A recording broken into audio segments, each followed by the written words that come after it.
I think at DEYA one of the really lovely things is we have such a strong brand identity, but it's also so flexible because you know it's a DEYA can, but no two cans are like really similar. Welcome to Beer and Branding, where we take a look at the influences and inspiration behind the artwork and beer names of our favourite breweries. This week we spoke with Nikki Pete, DEYA's social media and marketing manager, who will be giving us an insight into the creative process behind one of the UK's most recognisable craft beer brands. But before we got to that, there was one question that I just had to ask first. What the croc? What's the croc all about? So the croc is called Domingo. Oh, okay. It's not, I don't think it's going to be as interesting as you think it is. But Tom, our artist, Tom Hobson, just isn't very good at drawing people. Okay. So we picked a crocodile it was on the first Into the Haze label. Yeah. And he drew a couple of crocodiles and they just kind of stuck around. Yeah, I mean, you see them now and they're kind of, there's a board over there that's got like your warehouse team kind of drawn as little crocs as well. It's become almost synonymous with the brand now, which is great. I mean, that's obviously something that you guys were hoping to build. How do you go about sourcing that or doing the artwork? So is that done by someone in-house? Have you got a dedicated guy for that? Yeah, so we have our artist called Tom Hobson. He's been with us since day one. So he designed the first Steady Rolling Man can design. He painted all the murals that you've seen around. So the one in the tap room, the one in the mixed foam tap room as well. But yeah, he does all of the can design. There's a very basic story as to why he couldn't be here today, and that's because he lives in Belgium. He lives in Belgium. Now, I'd love to go over to Belgium because I'm a massive Belgophile, but budget and all that. One of the things that I wanted to talk about, I suppose, is some of his influences. So where did it come from? I mean, obviously, at the time of recording, you've just come back from London, and you've been at the Tate, which I think had a little thing. Yeah, this is the second time we've worked with the Tate, and both times the concept was kind of similar, where that Tom designed a label and we designed a beer around a specific artist that they had exhibiting. And both times they've been really big influences in Tom's kind of creative journey and artistic journey. So this one is kind of inspired by Philip Guston. The label is actually based off the painting, smoking, eating, and ours is painting, drinking, eating. We did an event there last night and they have this like live drawing wall. So it was completely cleared for Tom and he just live drew awesome. Kind of Guston inspired DEYA artwork. And then we had a tap takeover and we launched the beer there, and you could also go around the exhibition, which was really lovely. Yeah. And the one we did last year was with Hilmar af Klint, which is another one of his kind of really huge inspirations. So for him, it's really special because I think the Tate Modern kind of get his influences and they kind of come to us with the ones that they think will fit and just happen to be Tom's favourite artists of all time. That's really cool because I mean, as far as an artwork designer for a brewery, I mean, I'm sure he does other stuff as well, but to have your work kind of honoured as part of like the Tate Modern, that's a pretty big deal. Yeah. Just talk to us about some of the ones that we've got here. I mean, this one is really grabbing my eye, this Living in and Out of Tune.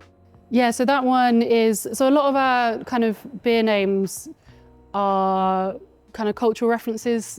A lot of them are music references, and others are just things that people say in conversation, are just meaningless. Yes. But this one is one of the music reference ones, and it's based off of the song Vitamin C by Can, and it's our Bucks Fizz beer, so kind of makes sense. There you go. Couldn't call it Vitamin C really, so we picked a lyric from that song.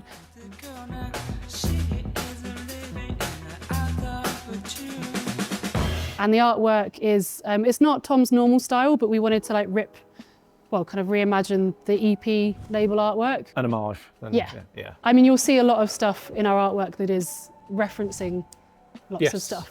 Obviously, Steady Rolling Man, blues song. Theo must have been into. He listened to a lot of, that's the name, that's the reason behind the beer name, because he was listening to loads of blues when he was kind of coming up with that recipe, and they were him and Gareth were developing it. Nice. It's funny actually, my local tap room, when you did the Steady Rolling Man cask launch, so they were pouring that, they were doing the keg and the cask. And one of the things that they also had on as part of the event on the Friday night was just playing blues all evening. Great. So it was like it was a great vibe. I was just perched at the bar whole night, just soaking it all in. Which did you prefer? This is the thing, I actually prefer the cask. Do you? Yeah. So there's a few decent breweries that do different variations. So Trax Sodoma. Yeah. That one, I actually prefer that on keg.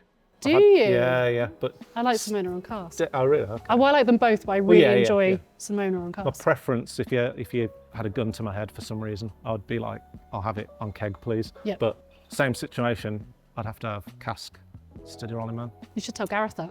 Yeah, I did. Good. Yeah. So some of the others that we've got here, this is quite fun actually, because I was going to ask you about some of the beer names that you've done and some of the stories behind them. A lot of the time these perhaps aren't as funny or revelationary as some of the things that are going on in my head at the time when I'm reading the can and drinking the beer. But invoice me for the microphone. In my head I had some sort of like, you must have had some incident where you've smashed up a microphone and it's like a turn of phrase, oh well, just invoice me for the microphone, but No. apparently not. No, it's the infamous Alex Turner from Arctic Monkeys dropping the microphone when he was collecting the award and saying, Invoice me for the microphone if you need to. Shadows of Conversation. Yep. How about this one? Shadows of Conversation comes around again and again, but we use different hops for it, so it's a reoccurring beer for us. But we first brewed it during lockdown, and it was kind of the time where having conversations with people was a bit different and a bit weird. Like there was a lot of Zoom calls, and things were just weird. A bit wacky. Yeah, and communicating was a bit different. So Shadows of Conversation was just something someone said.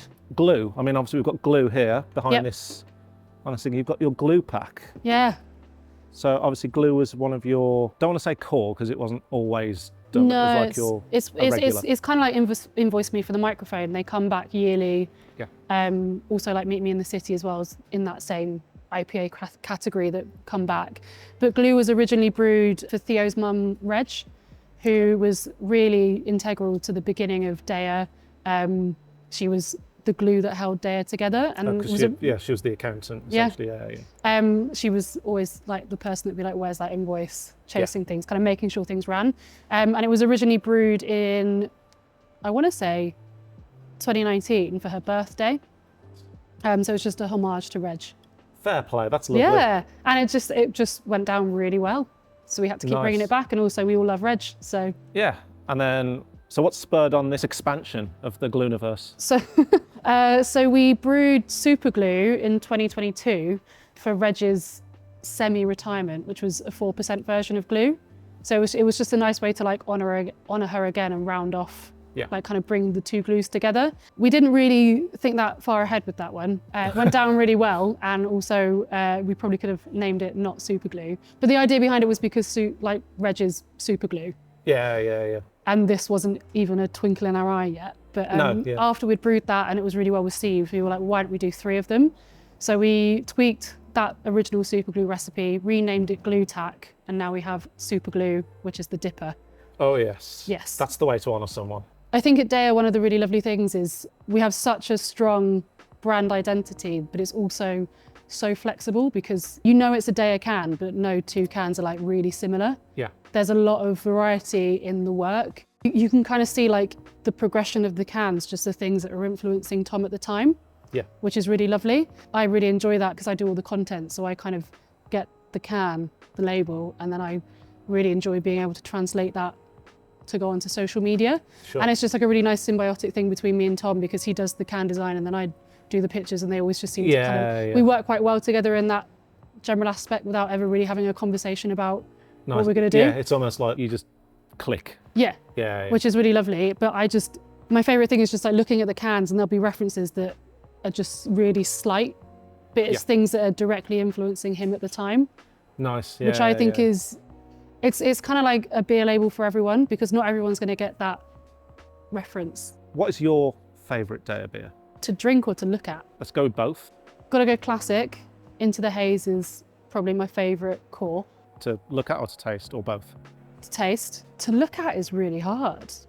Oh, do you know what I really enjoyed? Go on. Crypt Kicker 5. It was our collab with Sure Shot, and Tom expanded the like character universe and put them in a punk band. So a lot of Tom's influences are like punk inspired art galleries, Polish theatre, kind of. So, very niche references, but very cool. But the punk stuff, like, because I enjoy that too, and I was like, totally got the references and I loved it. Taking that one home. Right then. Yeah. I'm getting thirsty. Let's go and raise a glass to Tom in the tap room. Yeah. Cool. Thanks for joining us. That's all right. Thank you.